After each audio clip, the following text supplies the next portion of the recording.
അല്ല, അദ്ദേഹം ഒരു ചർച്ചയ്ക്ക് വെച്ചതല്ലേ? അല്ല, അത് ഞങ്ങൾ എല്ലാവരുമായിട്ട് ആലോചിച്ചിട്ട് അഭിപ്രായം പറയും. അത് വിദ്യാഭ്യാസ മന്ത്രി ചർച്ചയ്ക്ക് വെച്ചതിലൊന്നും ഒരു തെറ്റില്ല.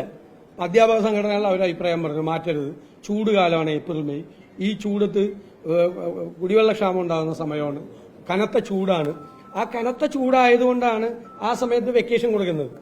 ഇപ്പോ ദുബായിൽ വെക്കേഷനാണ്, എന്താ പറയുക, ദുബായിൽ UAE വെക്കേഷൻ, കുട്ടികൾക്ക് വെക്കേഷൻ. കാരണം 55 ഡിഗ്രിയാണ് ചൂട്. ഇപ്പോൾ വെക്കേഷൻ കൊടുത്തിരിക്കുകയാണ്. അപ്പൊ പല സംസ്ഥാനങ്ങളിലും. പക്ഷെ വിദ്യാഭ്യാസ മന്ത്രി ഒരു ചർച്ചയ്ക്ക് അത് വെച്ചു എന്നൊന്നും തെറ്റൊന്നുമല്ല. അദ്ദേഹം വിചാരിച്ചത് കാരണം 60 ദിവസത്തിൽ ഒരുപാട് ദിവസം അവധി കൊടുക്കേണ്ടി വന്നു. ഇത് കുട്ടികൾക്ക് അല്ലേ, കുട്ടികൾക്ക് അവധി കൊടുക്കേണ്ടി വന്നു. കനത്ത മഴയായതുകൊണ്ട്. അങ്ങനെ അവധിയുള്ളതുകൊണ്ട് ക്ലാസ് നടക്കാൻ പറ്റാത്തതുകൊണ്ട് ഈ സമയം അവധി കൊടുത്താൽ പോലെ എന്നാണ്. പക്ഷെ ഒരുപാട് കാര്യങ്ങൾ ആലോചിക്കണം. ചർച്ച ചെയ്തോട്ടെ, ചർച്ച ചെയ്യട്ടെ, തീരുമാനമൊന്നും എടുക്കരുത്. ചർച്ച ചെയ്യാൻ ഒരു വിദ്യാഭ്യാസ മന്ത്രി ഒരു ഓപ്പൺ ഡിസ്കഷനിൽ ഒരു കാര്യം വെക്കുന്നതിന് ഞാൻ എതിർക്കില്ല. ശരിയായാലും തെറ്റായാലും ചർച്ച ചെയ്യട്ടെ, അത് നല്ലൊരു കാര്യമാണ്. ഒരു തീരുമാനം എടുത്തിട്ട് അദ്ദേഹം പ്രഖ്യാപിക്കുകയല്ലല്ലോ ചെയ്തത്. അദ്ദേഹം ഒരു പൊതു ചർച്ചയ്ക്ക് വെക്കുകയല്ലേ ചെയ്ത്. നമ്മളെല്ലാത്തിലൊന്നും കയറി അങ്ങനെ എതിർക്കില്ല. അതിൽ ഞങ്ങൾക്കുള്ള അഭിപ്രായം ഞങ്ങൾ പറയും. അഭിപ്രായം ഞങ്ങൾ എല്ലാവരുമായിട്ടൊന്ന് ചർച്ച ചെയ്തിട്ട് പറയും. പല വശങ്ങളുണ്ട് അതിനകത്ത്. ഈ ചൂടിന്റെ വിഷയമുണ്ട്, അങ്ങനെ ഈ മഴക്കാലത്ത് വെക്കേഷൻ കിട്ടിയതുകൊണ്ട് കുട്ടികൾക്കൊന്ന് കളിക്കാൻ പറ്റുമെന്നുള്ള പ്രശ്നമുണ്ട്. ഒരുപാട് കാര്യങ്ങൾ കുട്ടികൾക്കൊരു എല്ലാവരും കൂടിയുള്ള ഒരു അവധിയും എല്ലാം കൂടിയല്ലേ. എല്ലാ വിവിധ വശങ്ങൾ, ശാരീരികവും മാനസികവും കാലാവസ്ഥപരവുമായ കാരണങ്ങളെല്ലാം ആലോചിച്ചിട്ട് ഒരു തീരുമാനത്തിൽ എടുക്കാൻ പറ്റുള്ളൂ. പക്ഷെ ഇതൊരു നല്ല സ്റ്റെപ്പാണ് ഒരു ചർച്ചയ്ക്ക് വെച്ചത്.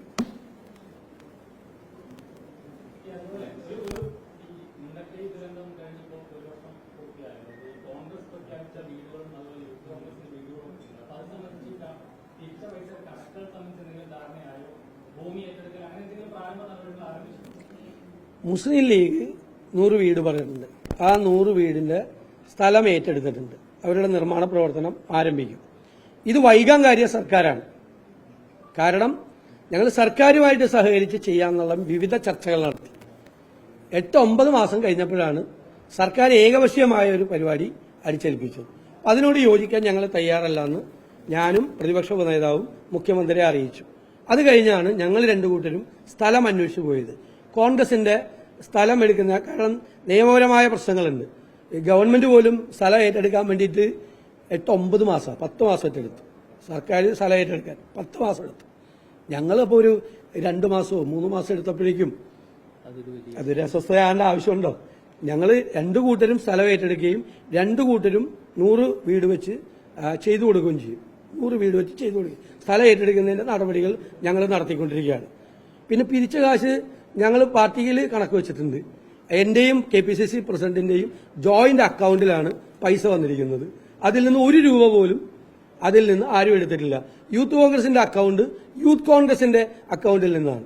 ആ യൂത്ത് കോൺഗ്രസിന്റെ അക്കൌണ്ടിൽ ഇത് വന്നു തുടങ്ങിയ അന്ന് മുതൽ 1 രൂപ പോലും വിഡ്രോ ചെയ്തിട്ടില്ല. അതാണ്. പിന്നെ സർക്കാരിനൊരു കണക്കുണ്ട് 742 കോടി രൂപ. അതെന്തേ ഒന്നും ചെയ്യാത്തത്? റെന്റ് അവിടെ കൊടുക്കുന്നില്ല ആളുകൾക്ക്. ഗുരുതരമായ രോഗം ബാധിച്ചവർക്ക് സഹായം നൽകുന്നില്ല. ആവശ്യമായ ഒരു സഹായവും ഗവൺമെന്റ് ചെയ്യുന്നില്ല. 400 കുടുംബങ്ങളാണ് ആകെയുള്ളത്. ആ 400 പേരുടെ ലിസ്റ്റ് എടുക്കാൻ 10 മാസം പിടിച്ച സർക്കാരാണ്. 10 മാസം എടുത്ത്. 2018 5 പഞ്ചായത്ത് മുഴുവൻ മുങ്ങിപ്പോയതാണ് എന്റെ നിയോജകമണ്ഡലത്തിൽ. 5 പഞ്ചായത്ത് 9,000 വിദ്യാർത്ഥികൾ തന്നെ വിക്ടിംസ് ആയിട്ടുണ്ടായിരുന്നു. ഞങ്ങൾ എടുത്തത് 10 ദിവസമാണ്. 10 ദിവസം വീട് തന്നെ 2000 വീടുകൾ പൂർണ്ണമായി തകർന്നതുണ്ടായിരുന്നു. ഇവിടെ 400 വീടാണ് തകർന്നത്. എന്റെ നിയോജകമണ്ഡലത്തിൽ മാത്രം 2000 വീട് പൂർണ്ണമായി തകർന്നതും 3000-ലധികം വീടുകൾ ഭാഗികമായി തകർന്നതുണ്ടായിരുന്നു. കൃഷി നശിച്ചതുണ്ടായിരുന്നു. വ്യാപാര സ്ഥാപനങ്ങൾ 1600 വ്യാപാര സ്ഥാപനങ്ങളിൽ വെള്ളം കയറിയായിരുന്നു. ഞങ്ങള് ഇത് 10 ദിവസം കൊണ്ടാണ് ഞാൻ എന്റെ നിയോജകമണ്ഡലത്തിൽ കണക്കെടുത്തത്.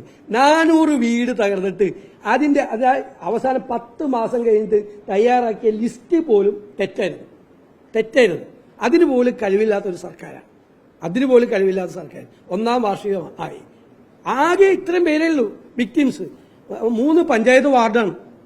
3 പഞ്ചായത്ത് വാർഡിൽ നടന്ന സംഭവത്തിലെ അതിന്റെ വിക്ടിംസിന്റെ ലിസ്റ്റ് തയ്യാറാക്കാൻ പറ്റാത്ത ഇൻഎഫിഷ്യന്റ് ഗവൺമെന്റ്, കഴിവില്ലാത്ത സർക്കാരാണ്.